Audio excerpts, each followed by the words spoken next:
Rhapsody of realities. आज Saturday 15 मई 2021 शनिवार 15 मई 2021। Rhapsody of realities में पास्टर क्रिस ओयाखिलोमे द्वारा जो वचन हमको सीखने के लिए मिला है वो है first Timothy first chapter 18 verse के अनुसार आज का विषय है। पहला तिमोथी की पत्री पहला अध्याय 18 वचन के आधार से आज का विषय है रिसीविंग प्रोफेसिस, भविष्यवाणियों को स्वीकारना। रिसीविंग प्रोफेसिस, भविष्यवाणियों को ग्रहण करना, स्वीकारना। हम वचन के आधार से इसे सीखेंगे। This charge I commit unto thee son Timothy according to the prophecies which went before on thee, that thou by them mightest war a good warfare। और एक बार पढ़ेंगे। This charge I commit unto thee, son Timothy, according to the prophecies which went before on thee, that thou by them mightest war a good warfare। हम हिंदी में इसे पढ़ेंगे। पहला तीमोथियुस की पत्री पहला अध्याय 18 वचन। हे पुत्र तीमोथियुस, उन भविष्यवाणियों के अनुसार जो पहले तेरे विषय में की गई थी, मैं यह आज्ञा सौंपता हूँ कि तू उनके अनुसार अच्छी लड़ाई को लड़ते रहे। और एक बार पढ़ेंगे। पहला तीमोथियुस की पत्री पहला अध्याय 18 वचन। हे पुत्र तीमोथियुस, उन भविष्यवाणियों के अनुसार जो पहले तेरे विषय में की गई थी, मैं यह आज्ञा सौंपता हूँ कि तू उनके अनुसार अच्छी लड़ाई को लड़ते रहे। In our theme verse, the Spirit of God admonishes Timothy to war a good warfare with the prophecies spoken concerning him। जो शुरुआती वचन हमने अभी पढ़ा, परमेश्वर के आत्मा के द्वारा आग्रह से तिमोथियुस को अच्छी लड़ाई लड़ने के विषय कह रहा है। जिस भविष्यवाणी को उसे प्राप्त किया था, उसने ग्रहण किया था, उसके लिए बोली गई थी, उन भविष्यवाणियों को ग्रहण की गई भविष्यवाणियों को लेकर उसने बहुत अच्छी लड़ाई को लड़ना है। ऐसा पवित्र आत्मा के द्वारा, परमेश्वर के आत्मा के द्वारा तिमोथियुस को आग्रह से कहा गया था।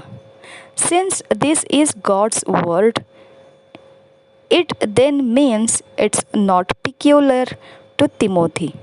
It applies to you just as much। इसका अर्थ यह बनता है कि जो प्रकार से वह परमेश्वर का वचन है, तो केवल खास तौर से वह तिमोथी के लिए ही नहीं रहा, अब वह आप अपने लिए भी उतना ही महत्वपूर्ण मान कर ले सकते हैं जितना वह तिमोथियुस के लिए कहा गया था। What have you done with all the prophecies that have been spoken over you, including the ones written concerning you in the scriptures? आपने क्या किया उन भविष्यवाणियों के विषय में जो आपके लिए कही गई थी, इसके साथ साथ जो आपके विषय में वचनों में लिखी गई है, आपने क्या किया उनके विषय में। The scriptures are replete the words of blessings and prophecies concerning the new creation. Take them seriously। पवित्र वचन जो है वह वचन आशीषों से भरे हुए और भविष्यवाणियाँ जो आपके विषय में नए सृष्टि के विषय में की गई भविष्यवाणियों के शब्द है, उनको गंभीरता से लीजिए आप। Use them in your fight of faith. विश्वास के लड़ाई में आप उसका इस्तेमाल कीजिए। Some have said, you know, I have never really had anyone prophesy to me, then prophesy to yourself। आपने कुछ लोगों का ऐसा कहता सुना होगा कि आप जानते हैं कि कोई भी अभी तक मुझ पर भविष्यवाणी नहीं की है, किसी ने नहीं की है। तो फिर बात यह रही अब कि आप खुद अपने ऊपर भविष्यवाणी कीजिए। God said every one of us in the church should covet the gift of prophecy because it's such an important gift in the church. 1 Corinthians 14 chapter 39 verse. परमेश्वर कहता है हर एक जन कलीसिया के अंदर इस भविष्यवाणी के वरदान के लिए लालसा रखनी है। यह इतना ही महत्वपूर्ण वरदान है कलीसिया के अंदर, इसलिए पहले कुरिन्थियों के 14 अध्याय के 39 वचन में हमने इसे पढ़ा है। हम देखेंगे और एक बार इस वचन को। पहला कुरिन्थियों 14 अध्याय 39 वचन।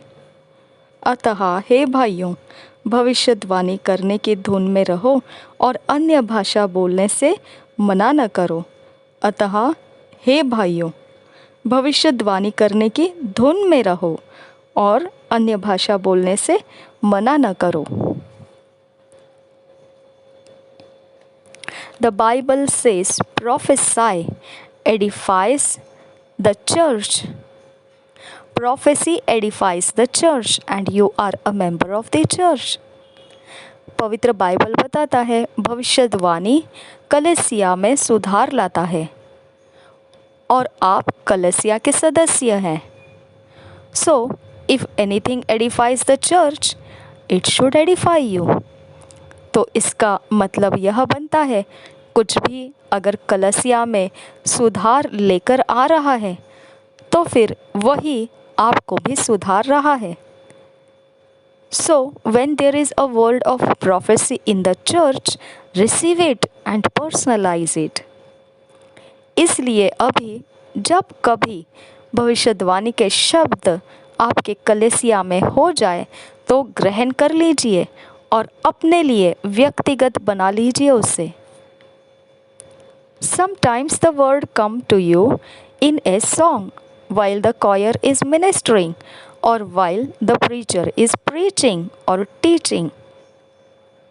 कभी कभी भविष्यवाणी के शब्द इस प्रकार से आ जाते हैं आपके पास एक गीत के द्वारा, जब गीत के गाने वाले जो सेवकाई कर रहे होते हैं, या फिर कभी कभी प्रचार करने वाले के प्रचार के माध्यम से या सिखाने के माध्यम से वो भविष्यवाणी के शब्द आ जाते हैं आपके लिए।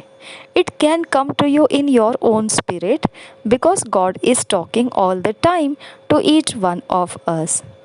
हो सकता है भविष्यवाणी के शब्द आपके अपने आत्मा के अंदर भी आ सकते हैं। इसका कारण यह है कि परमेश्वर लगातार हर एक जन के साथ बात कर रहा है। Don't forget where he is, he lives in you. इसे मत भूलिए, वो कहाँ है, वह आपके अंदर रह रहा है। If you pray and listen to him in your spirit, the prophetic word will come to your spirit. अगर आपने प्रार्थना किया और उसकी आत्मा की सुनी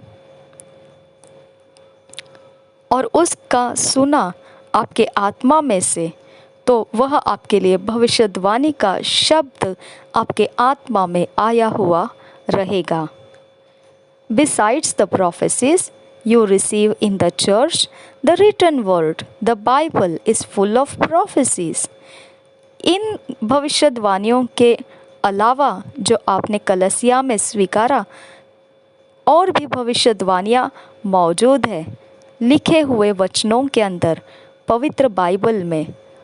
वह तो संपूर्ण भविष्यवाणियों के ही शब्द है। Get into your privacy. Open a portion of the Bible that will exhort you and begin to read the scriptures out to yourself. अपने अकेले में आप हो जाइए और फिर पवित्र बाइबल में से कोई भाग खोलिए और फिर जो वो वचन आपको ऊंचा उठाता है, आपके लिए उत्साह देता है, वह वचन आप पढ़ना शुरू कीजिए अपने खुद के लिए। The Psalms have a lot of exaltation and prophecies. भजन संहिता में बहुत सारे ऐसे उत्साह देने वाले और भविष्यवाणियों के शब्द हैं। As you read them aloud, put your spirit with it. Trust and believe the word. जब उसको आप ऊंचे आवाज़ में पढ़ते हो, उसे आपके आत्मा में भर दीजिए, भरोसा कीजिए उस पर, वचन के ऊपर आप विश्वास कीजिए। Your spirit will immediately be in sync with the Spirit of God that authored the word that you are reading, and pick up words from the author of the writings, and you will continue to prophesy. जब आपका आत्मा तुरंत ऐसा एक मन हो जाएगा पवित्र आत्मा के साथ जिसने उन वचनों को लिखा हुआ है। आप इस प्रकार से जब वचनों को ऊंची आवाज़ में पढ़ रहे होते हैं, आपके आत्मा में उसे भर रहे होते हैं, आपके भरोसे में, और आप विश्वास कर रहे होते हैं उस वचन में, तो इस प्रकार से वह आपके लिए एक मन हो जाता है आपका पवित्र आत्मा के साथ, परमेश्वर के आत्मा के साथ, जो उस वचन का लिखने वाला है। वही वो वचन का अधिकार रखने वाला, लिखने वाला है। तो इस प्रकार से आप वचनों को पढ़ते हुए आप वचनों को उठाना है, उन लिखे हुए वचनों में से जिसने पवित्र आत्मा ने जो वचन लिखे हुए हैं उनमें से आपने उसे उठाना है, और फिर वही से आपकी भविष्यवाणी करना शुरू हो जाता है। वो पवित्र आत्मा आपको वचन उठाने की सहायता भी करता है, और वही वचन फिर आप भविष्यवाणी करना शुरू कर देते हैं। Prophecy is one of the ways to bring the supernatural power of God into manifestation. भविष्यवाणी ये एक ज़रिया है जो असाधारण परमेश्वर की सामर्थ्य को प्रकट होने में ले आता है।